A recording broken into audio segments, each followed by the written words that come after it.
नमस्कार, मी गौरी सूर्यवंशी. एस मराठीमध्ये आपलं स्वागत. वळूया आजच्या बातमीकडे. ऑपरेशन सिंदूरच्या माध्यमातून दहशतवादी कारवाया करणाऱ्या पाकिस्तानला धडा शिकवणाऱ्या भारतीय वीर सैनिकांप्रती कृतज्ञता व्यक्त करण्यासाठी व त्यांचे मनोबल वाढवण्यासाठी भोकरदन शहरातून शुक्रवार दिनांक 23 मे रोजी तिरंगा रॅली काढण्यात आली.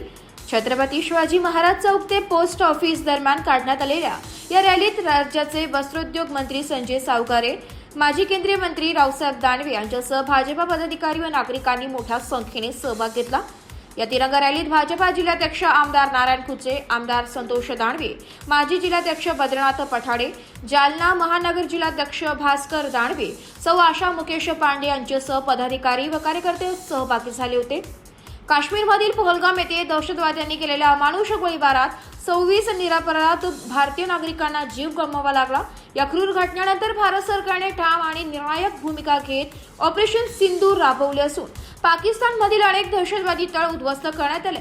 तसेच दहशतवादाला आश्रय व पाठबळ देणाऱ्या पाकिस्तानमधील सैनिकी ठिकाणांवरही हल्ले करून भारताने कठोर कारवाई केली. सैन्य दलाच्या या ऑपरेशनचे देशभरात कौतुक होते. त्याच अनुषंगाने ऑपरेशन सिंदूर या अत्यंत धाडसी अभूतपूर्व शौर्यगाथेचा गौरव करण्यासाठी भोकरदन येथे तिरंगा रॅली काढण्यात आली व या भोकरदन शहरातून काढण्यात आलेल्या तिरंगा रॅलीला मोठ्या प्रमाणात प्रतिसाद मिळाल्याचे यावेळी दिसले. ऑपरेशन सिंदूर न्याय की अखंड प्रतिज्ञा है.